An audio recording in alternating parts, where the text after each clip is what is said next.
Welcome to யோகாம்பாஸ். WhatsApp store எங்களோடது எப்படி நீங்கள் ஆக்சஸ் பண்ணணும், அதுலேருந்து நீங்கள் எப்படி ஆர்டர் பண்ணலாம் அப்படின்ற விளக்கங்கள் தொடர்ந்து வர வீடியோவில் கொடுத்துருக்கேன். வாட்ஸ்அப்பில் வந்து நீங்கள் 7358118199, இன்னொரு நம்பர் 8454878199.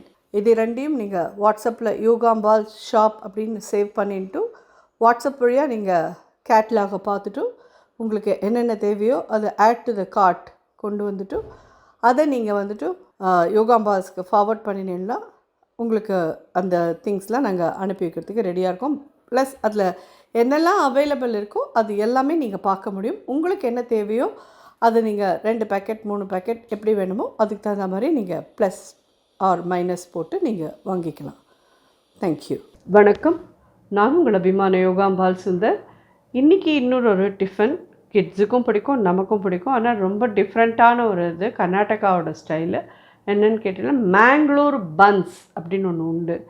ஆக்சுவலி இதை வந்து தங்காத்துக்கார் வந்து நீங்கள் இன்னும் இதை பண்ணலையே யோகா அப்படின்னு சொல்லி என்னை கேட்டுகிட்டே இருந்தேன். அப்புறம்தான் இது நம்ம பண்ணலை அப்படிங்கிறது ஞாபகம் வந்து சொல்கிறேன். எல்லாம் நமக்கு அப்படியே ஞாபகம் வராது. அதனால தான் யாரானு நான் எதாவது பண்ணலைன்னா சொல்லுங்கன்னு நான் அதை கேட்டுருக்கிறதே உங்கள்கிட்ட இருந்துடலாம். ஸோ இந்த மேங்களூர் பன்ஸ் ரொம்ப ரொம்ப இன்ட்ரெஸ்டிங்காக இருக்கும். ஆனால் என்னென்னா கொஞ்சம் மெனக்கடல். நான் வந்து இந்த மாவை பிசைஞ்சு காத்தால 4 மணிக்கு எழுந்து பிசைஞ்சு வச்சேன். இப்போ மணி வந்து 11:30 அப்படின்னா எவ்வளோ நாள் ஊறிஇருக்குன்னு பார்த்துக்கோங்க நீங்களே. கிட்டத்தட்ட 5 6 7 8 9 10 11 7 hours கிட்டே ஊற விட்ருக்கேன் அதை. ஸோ அந்தளவுக்கு ஊறினா தான் அந்த பூரி வந்து நல்லா வரும். ஸ்டெப் பை ஸ்டெப் இதோடது பார்க்கலாம். இப்போ பிசைகிற மாவை வச்சு நான் பூரி பண்ண போகிறதில்ல, இந்த மேங்களூர் பன்ஸ் பண்ண போகிறதில்ல. 4 மணிக்கு நான் எது பிசைஞ்சேனோ அந்த மாவை வச்சு தான் மேங்களூர் பன் பண்ண போகிறேன்.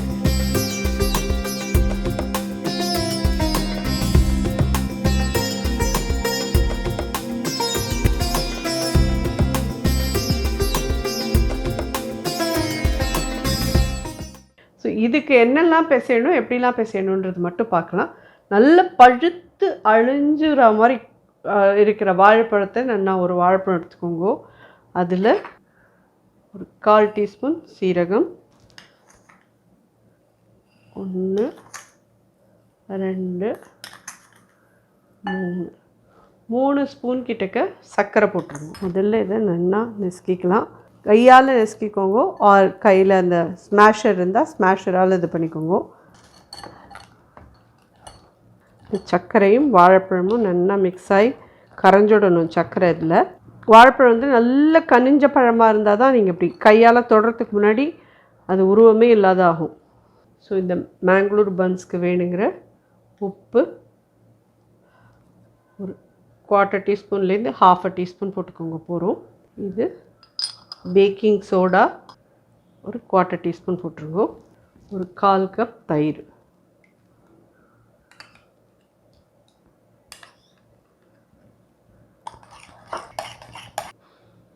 ஒரே ஒரு ஸ்பூன் நெய். இது வந்து நான் மைதா யூஸ் பண்ணுறேன். கோதுமை மாவு வேணுங்கிறவாலும் கோதுமை மாவு போட்டு வேணாலும் யூஸ் பண்ணிக்கோங்க. ஆர் பாதி கோதுமை பாதி மைதா யூஸ் பண்ணி பண்ணுறேன்னாலும் பண்ணிக்கோங்க. ஆனால் வந்து ஃபுல்லாக கோதுமை மாவில் பண்ணினா ரொம்ப டார்க்காக ப்ரௌனாக அது மாதிரி ஒரு கரிஞ்சு பெட்டோம் அப்படின்ற லெவலில் வரும். மைதாவில் பண்ணேன்னா ப்ரௌனாக வரும், இல்லைன்னு சொல்லலை. உங்கள் சௌகரியம், உங்களுக்கு எது தேவையோ அதை இது பண்ணிக்கலாம். இது எவ்வளோ அளவு எடுத்துட்டுருக்கேன் அப்படின்னு சொல்லிங்கன்னா அதாவது 250 கிராம்ஸ், ஒரு கப்பால் 1.5 கப்பு. ஸோ 250 கிராம்ஸ் கிட்ட நான் மைதா எடுத்துட்டுருக்கேன். இதை அதில் ஆட் பண்ணுறேன். தண்ணி எதுவுமே வேண்டாம், அப்படியே பிசைஞ்சிருங்க. இதில் இருக்கிற இதுலேயே இது வந்துடும் நல்லா. மேலே ஒரு 1 ஸ்பூன் எண்ணெய் விட்டு அப்படியே வச்சுருங்கோ. இது நல்லா ஒரு 8 hours கிட்ட ஊறட்டும். அப்படியே மூடி 8 hours வச்சிடலாம். 8 ஹவர்ஸ்க்கு அப்புறம் இதை நல்லா பொரிச்சோன்னா எப்படி பண்ணுறதுன்னு பார்க்கலாம். ஸோ இந்த மாதிரி நல்ல பெரிய சைஸில் எடுத்துக்கோங்க. மாவு துவச்சுட்டே எடுங்க.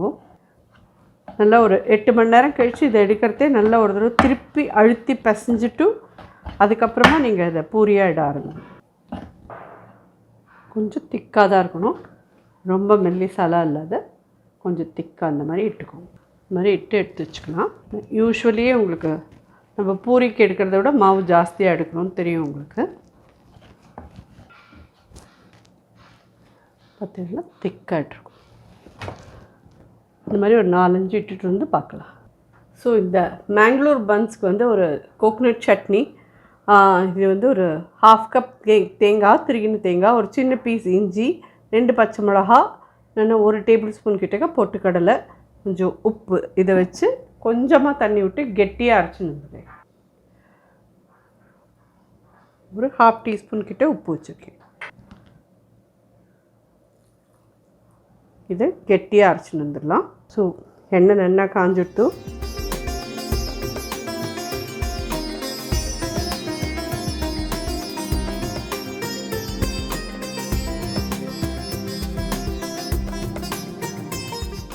நல்லா 2 தடவையும் நல்லா திருப்பி விட்டு இதை பொரிச்சு எடுத்துக்கோங்க. நல்லா ப்ரௌன் ஆகணும். இப்படி பண்ணதுனால தான் நல்ல ஒரு தெரியுறதா உங்களுக்கு எவ்வளோ ப்ளஃபியாக உப்பின்னு இருக்கு பாருங்க, இப்படி வரும்.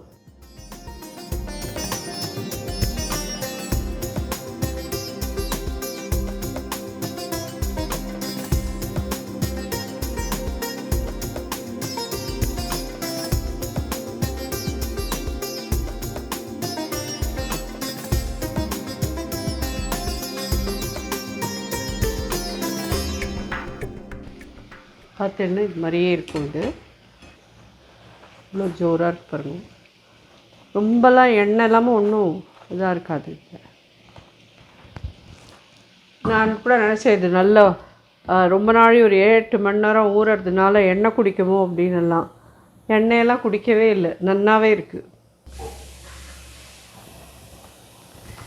இது சூடாக தான் இருக்குது, இருந்தாலும் உங்களுக்கு பிச்சு காமிச்சிடலாமே. பிச்சு பார்த்தீங்கன்னா எப்படி இருக்குது தெரியுறதா உங்களுக்கு. மேங்களூர் பனானா பன்ஸ் இப்படி தான் இருக்கும். இது வந்து நீங்கள் ஒரு கோகனட் சட்னி இருக்கும், அதோட கூட அப்படி தொட்டுன்னு சாப்பிட்டீங்கன்னா இதில் வந்து ஸ்வீட்டாக இருக்கும். வாழைப்பழ வாசனையோட கொஞ்சம் மைல்டு ஸ்வீட்டாக இருக்கும். அந்த கோகனட் சட்னி கொஞ்சம் காரசாரமாக இருக்கும். அதோட கூட நீங்கள் எப்படி அரைக்கணும்னு என்ன அளவு எடுத்துட்டேன்னு காமிச்சே இல்லையா, அது மாதிரி பண்ணிவிட்டு நீங்கள் சாப்பிடலாம். நீங்கள் சாம்பார் தொட்டுன்னு சாப்பிட்றீங்கனாலும் சாப்பிட்லாம்.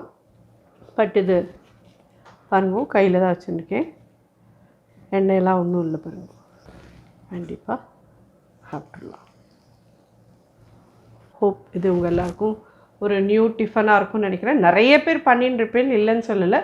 பட் இது கொஞ்சம் பிசைஞ்சு வைக்கிறதுக்கு மட்டும் மெனக்கட்டு பிசைஞ்சு வச்சுட்டேன்னா ஒரு 6 to 8 hours, மினிமம் 6 hours கொடுத்துருங்கோ.